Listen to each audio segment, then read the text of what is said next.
నమస్తే. నేను మీ doctor Satish IRSC మాట్లాడుతున్నాను. రెగ్యులర్‌గా ఎగ్జామ్స్‌కి సంబంధించినటువంటి వీడియోస్ నేను చేయడం జరుగుతుంది. అఫ్‌కోర్స్ బిట్‌సాట్ నేను చేద్దాం అనుకున్నాను. బట్ డీటెయిల్డ్‌గా నేను ప్రీవియస్ ఇయర్స్‌లో చేశానండి. ఫుల్ డీటెయిల్డ్ ఇన్ఫర్మేషన్ దయచేసి అందులో చూడండి. నేను ఓన్లీ బ్రీఫ్‌గా మాత్రమే నేను ఈ వీడియోలో చెప్తాను. ఒకవేళ ఎవరైనా కంప్లీట్ ఇన్ఫర్మేషన్ బిట్స్ దాని హిస్టరీ ఇవన్నీ చాలా ఇన్ డీటెయిల్డ్‌గా నేను ఒక 2, 3 వీడియోస్ నేను చేయడం జరిగిందండి. సో ఒకసారి మళ్ళీ నేను చెప్పిన ఇన్ఫర్మేషన్ మళ్ళీ చెప్పడానికి ఎక్కువగా ఇష్టపడను నేను. ఎందుకంటే మరి కొత్త ఇన్ఫర్మేషన్ చెప్పడానికి ట్రై చేస్తాను. మిగతా ఏదో రోడ్డు పక్కన ఉన్న కౌన్సిలర్స్ లాగా ఆళ్ళలాగా ఈళ్ళలాగా చెప్పింది 10 సార్లు చెప్పి అదే వీడియోలు చేయడం అనేది జనరల్‌గా నాకు ఇష్టపడనండి. సో కొత్త ఇన్ఫర్మేషన్ ఇవ్వడానికి నేను ప్రయత్నం చేస్తాను నాకున్న లిమిటెడ్ టైంలో. సో బట్ బేసిక్‌గా ఇన్ఫర్మేషన్ బిట్స్‌కి సంబంధించినటువంటి ఇన్ఫర్మేషన్ ఏదైతే ఉంటుందో ఆ ఇన్ఫర్మేషన్ నేను ఇచ్చేస్తానండి. సో ఈ యొక్క డెడ్‌లైన్ వచ్చేటప్పటికి అప్లై చేయడానికి డెడ్‌లైన్ వచ్చేటప్పటికి 16థ్ మార్చి మనకి డెడ్‌లైన్ ఉందండి. ఎగ్జామ్ సెషన్స్ వచ్చి 15థ్ ఏప్రిల్ నుంచి 17థ్ ఏప్రిల్ 3 డేస్ సెషన్ ఉంటుంది first session.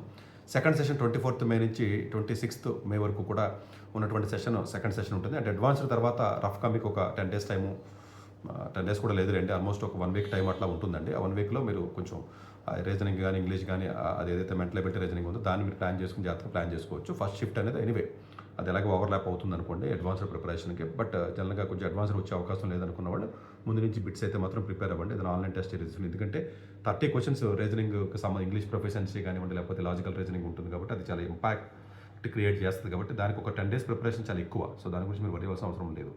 So of course bits history 1901లో జరిగింది. లేకపోతే గోవాలో క్యాంపస్ 2004లో వచ్చిన తర్వాత హైదరాబాద్‌లో 2008 ఐఐటీతో పాటుగా రావడం జరిగిందండి. దుబాయ్‌లో 2008 కానివ్వండి. తర్వాత బిట్స్ డిజైన్ మీకు ముంబైలో రావడం జరిగింది రీసెంట్‌గా కోవిడ్ టైంలో 21 ఈవెన్ బిట్స్ ఫార్మ్ కానివ్వండి, మేనేజ్మెంట్ స్కూల్ ఆల్మోస్ట్ ఇవన్నీ కూడా మనకి రావడం జరిగింది. ఒక 5 క్యాంపసెస్ వరకు మనకు ఉన్నాయి.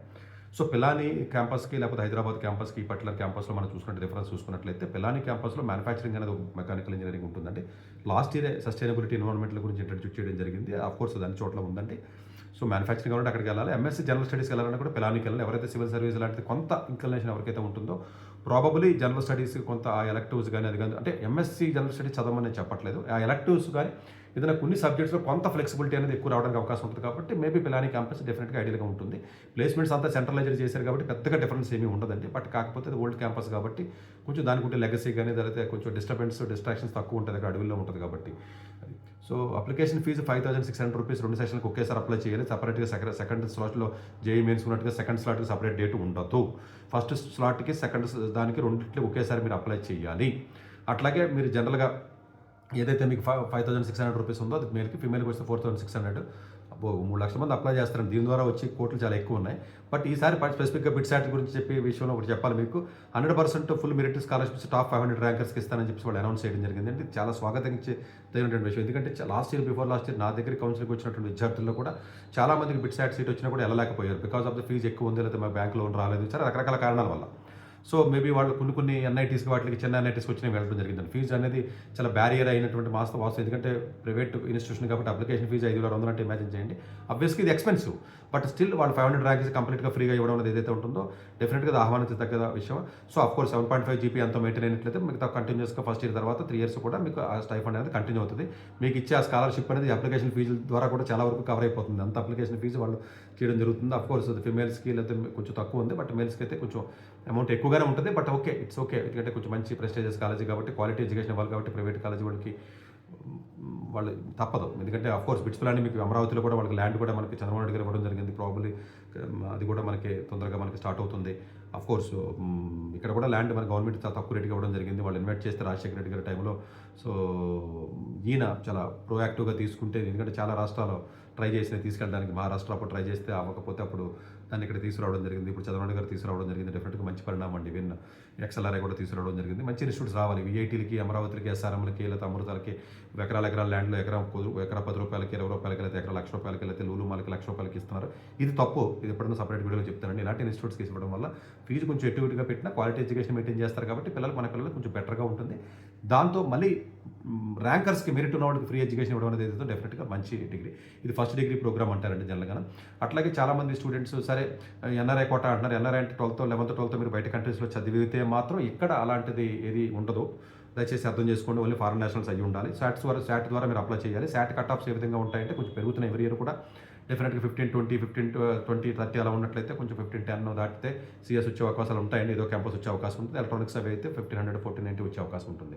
అట్లాగే జాయింట్ డిగ్రీ ప్రోగ్రామ్స్ ఏవైతే ఉంటే దానికి బిట్స్ యాక్ట్ మ్యాండేటరీ అయితే కాదు, కానీ జాయింట్ ప్రోగ్రామ్ చాలా వెళ్ళొచ్చని చాలామంది అడుగుతున్నారు. వీలున్నంత వరకు జాయింట్ ప్రోగ్రామ్ దయచేసి వెళ్ళకండి. బట్ వీళ్ళు ఎక్స్పాండ్ చేశారు ఆర్ఎంఐటీతో పాటుగా యూబీ కానీ, బఫెల్లో కానివ్వండి, ఆర్పీఐ కానివ్వండి, సిఎస్పీ కానివ్వండి, లేకపోతేనేమో ఐవో స్టేట్ యూనివర్సిటీ కానీ వీళ్ళు ఒక 5 కాలేజెస్ వరకు ఎక్స్పాండ్ చేయడం జరిగింది. బట్ వీలున్నంత, ఎందుకంటే ఫస్ట్ 2 సమ్మర్లు ఇక్కడ ఉంటే మీకు ఇబ్బంది ఉండదు. క్రెడిట్ ట్రాన్స్ఫర్స్లో కానీ ఇక్కడ జీపీఏ తక్కువ వస్తుంది బిట్స్ యాక్ట్లో, ఈ ట్రాన్స్ఫర్స్ అక్కడికి వెళ్ళడం 3వ సమ్మర్లో జాబ్ తెచ్చుకునే అవకాశం ఉండదని మీరు ఫారెన్ వెళ్దాం అనుకున్నట్లయితే దీనికంటే ప్రీమియర్ కాలేజీలు ఏవైతే ఉంటాయో ఈ ఐవో స్టేట్కి, లేకపోతే ఆర్ఎంఐటీకి, లేకపోతే బఫెల్లో, ఇవన్నీ టైర్ 3 కాలేజీలు.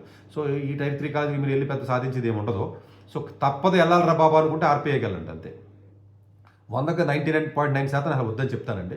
బట్ వెళ్ళద్దు ఇది, ఎందుకంటే ఇదే మెరిట్ స్టూడెంట్స్ కూడా ఉంటారండి ఇక్కడికి వచ్చి. ఇదే బిట్స్ యాక్ట్ నుంచి మెరిట్ స్టూడెంట్స్ కాదు కదా ఈ బిట్స్, దుబాయ్ ఒకటి, ఇది ఒకటి అన్నీ ఏంటంటే ఎవడ పడితే ఢిల్లీ కాలేజ్ అండి. వీటికి ఏం పెద్ద వాల్యూ ఉండదు, అంత క్వాలిటీ ఉండదు.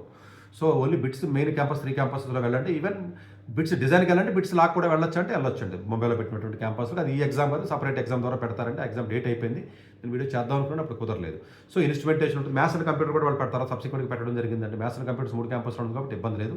కోర్స్ దీనిలో సస్టైనబిలిటీ ఎన్వైరన్మెంట్కి సంబంధించినటువంటి కోర్సు కానివ్వండి, అలాగే ఫార్మా కోర్స్ ఏదైతే ఉంటుందో రెండింటికి కూడా బైపీసీ స్టూడెంట్స్కి ఎలిజిబిలిటీ ఉంటుంది. బట్ ఎంఎస్సీ కోర్సులో 5 ఇయర్స్ ఇంటిగ్రేటెడ్ కోర్సులో బయాలజికల్ సైన్స్ ఏదైతే ఉంటుందో అది ఎంపీసీ మాత్రమే ఉండాలి. బైపీసీ వాళ్ళకి ఎలాంటి ఎలిజిబిలిటీ ఉండదు. ఈ యొక్క ఎగ్జామినేషన్ డెప్త్ ఎక్కువ ఉంటుంది, అర్థం చేసుకోండి. +3-1 ఉంటుంది కాబట్టి మీరు ప్రాక్టీస్ చేసి తీరాలి. +3-1 అనేది జేఈలా కాదు, +4-1 అది. జేఈలో 75 క్వశ్చన్స్ ఉంటాయి, 3 అవర్స్ ఉంటుంది. ఇక్కడ మీకు క్వశ్చన్స్, నెంబర్ ఆఫ్ క్వశ్చన్స్ చాలా ఎక్కువ ఉంటాయి, 130 క్వశ్చన్స్ ఉంటాయి కాబట్టి టైం తక్కువ ఉంటుంది. కాబట్టి మేబీ సపరేట్గా ప్రాక్టీస్ చేస్తేనే బెటర్. కొంచెం యావరేజ్గా 90-92% వచ్చినప్పుడు కూడా ప్రాక్టీస్ చేయాలి.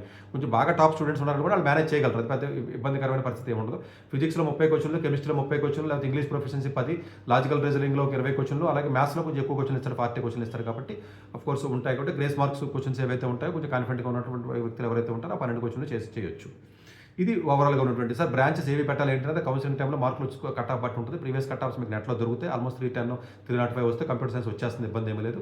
సో మరి చిన్న కోర్సులు ఏవైతే ఉంటాయి బిట్స్ కదా, బ్రాండ్ కదా అని చెప్పి వెళ్ళొద్దు. అది కౌన్సిలింగ్ టైంలో కొంచెం డిఫరెంట్గా ఏదైనా వీలుంటే అప్పుడు నేను వీడియో చేస్తాను. ఈ చాలా మంది రకరకాలుగా తెలియక ఏదైనా ఇది బిట్స్ మంచిది కదా, లేకపోతే ఐఐటి ఖరగ్పూర్ మంచిది కదా అని చెప్పి లోవర్ బ్రాంచ్కి వెళ్తున్నారు. ఆ ప్లేస్మెంట్స్ జీపీఏకి సంబంధం ఉంటుంది. లోవర్ బ్రాంచ్కి వెళ్ళినా కూడా బెటర్గా పెర్ఫామ్ చేయొచ్చు అంటే చేయొచ్చు. మేబీ అక్కడ జీపీఏ మెయింటైన్ చేస్తూ, రీసెర్చ్ కనెక్ట్ చేసుకుంటూ, సిఎస్ కనెక్ట్ చేసుకుంటూ, ఎంఎల్కి హైయర్ స్టడీస్కి వెళ్ళొచ్చు అంటే మెకానికల్ నుంచి, ఎలక్ట్రికల్ నుంచి, మైనింగ్ నుంచి కూడా వెళ్ళొచ్చు, కెమికల్ నుంచి అంటే వెళ్ళొచ్చు. ఈవెన్ బిట్స్లో కెమికల్ స్టూడెంట్స్ కూడా ఒక స్టూడెంట్ నేను స్టాన్ఫర్డ్ పంపించాను. బట్ అది కొంతమంది స్టూడెంట్స్కి కుదురుద్ది, అది ఎలాంటి స్టూడెంట్స్ కుదురుద్ది, వాళ్ళకున్న ఆస్పిరేషన్స్ ఏంటి దాన్ని బట్టి ప్లాన్ చేయాలి. అది ఎప్పుడన్నా కౌన్సిలింగ్ టైంలో దాని గురించి సపరేట్గా చేస్తాను. ఈ వీడియోలో మెయిన్గా మీరు అర్థం చేసుకోవాల్సింది ఏంటంటే టాప్ 500 స్టూడెంట్స్కి ఫ్రీ ఎడ్యుకేషన్ ఇవ్వడం అనేది చాలా ఆహ్వానించదగ్గ విషయం కాబట్టి ఇది డెఫినెట్గా మంచి పరిణామం వంటిది. డెఫినెట్గా ప్రతి విద్యార్థి కూడా మీరు అప్లై చేయండి. చాలామంది మనీ తక్కువ కట్టుకోలేం కాబట్టి అప్లై చేయలేమని చెప్తున్నారు, అలా కాకుండా చేయండి. 2 షిఫ్ట్లు కూడా అప్లై చేయండి. సపరేట్గా ఏదైనా బుక్స్, ఏ అరియంటో, ఏ దేశ పబ్లికేషన్స్ బుక్ తీసుకోండి, ఏ ఆన్లైన్, ఏ పీవైక్యూ, ఎంబైబై లాంటిది ఏదో ఆన్లైన్ ఏదో టెస్ట్ నోట్బుక్ బుక్ అని, టెస్ట్ ప్రెప్ అని, ఇలా రకరకాలు ఉన్నాయండి. ఏదో ఒక ఆన్లైన్లో దాంట్లో ప్రాక్టీస్ చేయండి, 15 క్వశ్చన్స్ ప్రాక్టీస్ చేయండి. +3-1 కాబట్టి. సో డెఫినెట్గా ఈ పర్టికులర్ దాంట్లో ఏదైతే కొంచెం మంచి బ్రాంచెస్ ఉన్నాయో ఆ బ్రాంచెస్కి వెళ్ళినట్లయితే ప్లేస్మెంట్స్ పర్స్పెక్టివ్లో కానీ కొంత రీసెర్చ్ కల్చర్ ఉన్నటువంటి కాలేజీ కింద మనం చెప్పుకోవచ్చు. డెఫినెట్గా మంచి పరిణామం కింద ఉంటుంది. దయచేసి అందరూ కూడా దీన్ని అప్లై చేయండి. 16వ తారీఖు డెడ్ లైన్. డెఫినెట్గా బెస్ట్ ఆఫ్ లక్, అందరూ అప్లై చేయండి. డెఫినెట్గా మంచి ర్యాంక్ రావాలి. తెలుగు విద్యార్థులు కూడా మరింత మంది ఈ కాలేజెస్కి వెళ్ళి ఇంకా మరి ఉన్నతంగా ఎదగాలని మనస్ఫూర్తిగా కోరుకుంటున్నాను.